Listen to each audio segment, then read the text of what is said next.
Dave, Softy, Mahler, KJR-Radio in Seattle. It's National Championship Game Day, NRG in Houston. Softy flew into Texas on Sunday and now just hours away from kickoff. What's the vibe, Softy, when it comes to the Huskies in Michigan? The game is finally here. Sometimes it just seems like it takes forever to get to the kickoff. Yeah, you know, it's funny. I was talking about that, Dave, with a buddy of mine, that when the Seahawks are in the Super Bowl and you have the extra week with the bye, you really need the extra week to get yourself situated and get ready. And there was a big part of me that was kind of hoping that we would have an extra week to kind of soak this up and enjoy it. Now I just want to get the damn thing over with, right, and just be done with it, because I cannot wait until 6:45 tonight to get this game kicked off, man. It's the biggest game in Washington football history.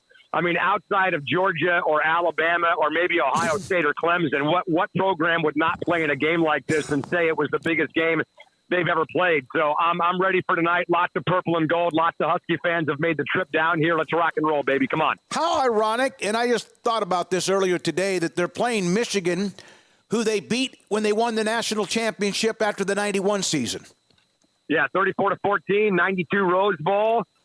Billy Joe Hobart, Mario Bailey, who works with me now, by the way. He's on our pregame, postgame show, who did the famous Heisman pose in the end zone, kind of mocking Desmond Howard that day in Pasadena. So there's a lot of history, guys, between UW and Michigan when it comes to Washington and the Wolverines and the Big Ten, the Pac-12, going back to the 78 Rose Bowl with Warren Moon. The 2001 game with 12 men on the field, and the Huskies lost that game in Ann Arbor, beat them in 2002 back in Seattle, got their ass kicked 2 years ago in Ann Arbor when they ran for 300 yards on them, and Cade McNamara barely threw the ball, and it didn't matter because the Wolverines just bludgeoned the Huskies to death that day. And that kind of is the amazing thing, Dave, if you think about where this program was 2 years ago, getting crushed by the same Michigan football team, and now 2 years later playing that same team for the national championship. It is amazing. Yeah, and both teams, obviously with Penix and all the attention he gets with the passing game, but Washington's offensive line, the Joe Moore Award winners, Michigan likes to grind people in the dust.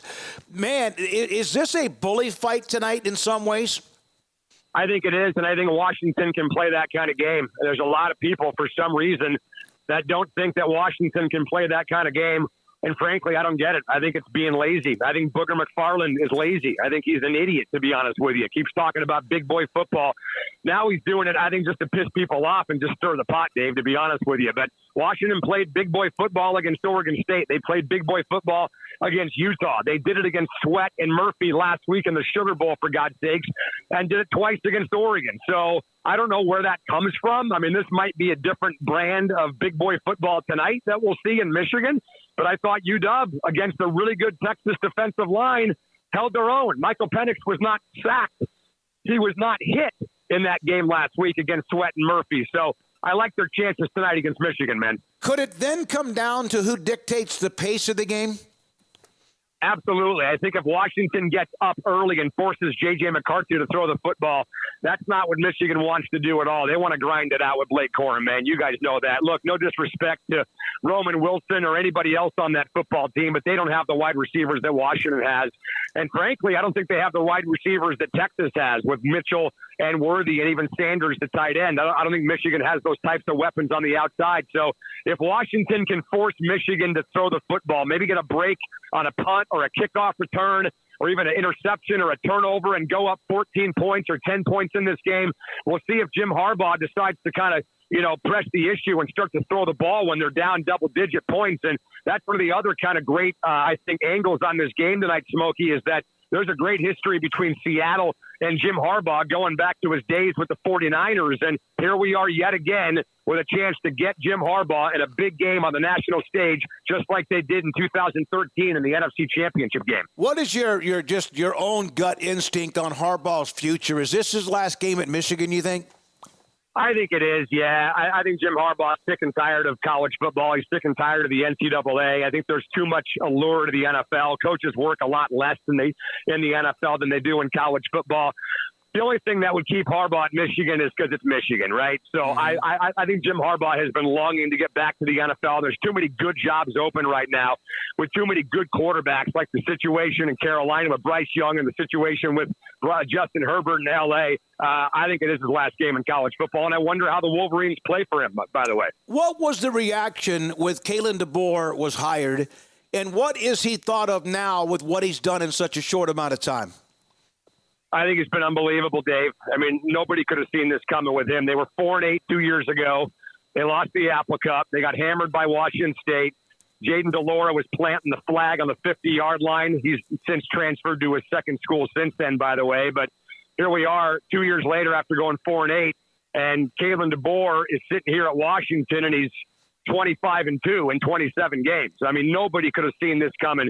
Not even him. Not even Jen Cohen, who hired him, could have seen this kind of asinine turnaround. But you know what? It just goes to show you that Washington's roster was never that bad to begin with because Roma Dunze was there. Jalen McMillan was there. Braylon Trice and Zion Tupuola-Fatui, Troy Fatano, your starting left tackle. All those guys were there. A lot of them brought in by Jimmy Lake, by the way. So this turnaround by Kalen DeBoer that he's pulled off here in 2 years, and with the way they've been winning games, Dave, every freaking game feels like the Super Bowl with these guys. Every single game feels like the game of the year, and every game has a play of the year or 5. I don't know if we'll ever see this type of season ever again in Husky football history. How much does the experience? They have a lot of guys that are gristly, 4, 5, 6-year players, part of college football today. How much do you think that's allowed them to make this run in 2023? I think it's been gigantic, man. I mean, you got a bunch of 6-year players on this football team that have been around for a long time and seen the bottom of the barrel. They're all pissed off. They're angry. You know, all these guys last year when they announced on social media that they were coming back, they did it together. Roma Dunze, Jalen McMillan, Jalen Polk, Braylon Trice, Zion Tupuola-Fatui, all of them announcing together that we are coming back for one more year. But this is why they came back, right? This is exactly why they came back, to be in this situation tonight. Dave Softy Mahler, KJR Seattle with us. What would this mean? Don James was the coach in 91. He's passed on. Empman was the big name on that team. What will this mean to the University of Washington hierarchy, former players, and just the tradition of the program? Well, it's funny. You talk to guys like Mario Bailey, who was on that 91 team, and you start bringing up the idea that this team might be better than the 91 team, and he starts getting pissed off, right? Starts getting mad at you. You know, that team would kick this team's ass. And look, there's no doubt that you can argue the 91 team was a better team, but this would be a better accomplishment, right? I mean, going 15-0 and being the undisputed national champion versus 12-0, there's just no comparison, right? I mean, that team did not have to run through the gauntlet that this team had to run through, man. So this would be the greatest accomplishment in the history of Washington football.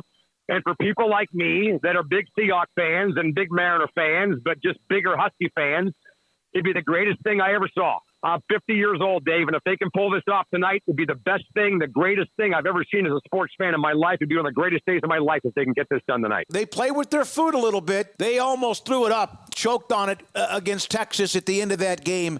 Do they learn from that, or is that just who they are? Well, I just think if you go back to the Texas game, really what happened there, they tried to run the clock out with Dylan Johnson, their best running back, and he got banged up, and they couldn't get the 10 yards they needed. They got the 10 yards they needed the week before or a month earlier in the Pac-12 championship against Vegas, but could not do it that day against the Texas Longhorns. So I don't have any problem with what they were doing that night schematically. They just somehow, some reason, every game find a way to be in a fight in the fourth quarter. So how about this? How about they kick somebody's ass? How about they blow somebody out for the first time this year and give us all a freaking break? Because I'm not sure if my heart can take one more of those games, Dave. Welcome back to Texas, Softy. Good luck tonight. Enjoy the memories. I hope they're good for you. Thanks for your time as always. Okay, bud. Take care. See you. Go Dogs. Softy Mahler, KJR Seattle, 365 Sports. Cars priced right.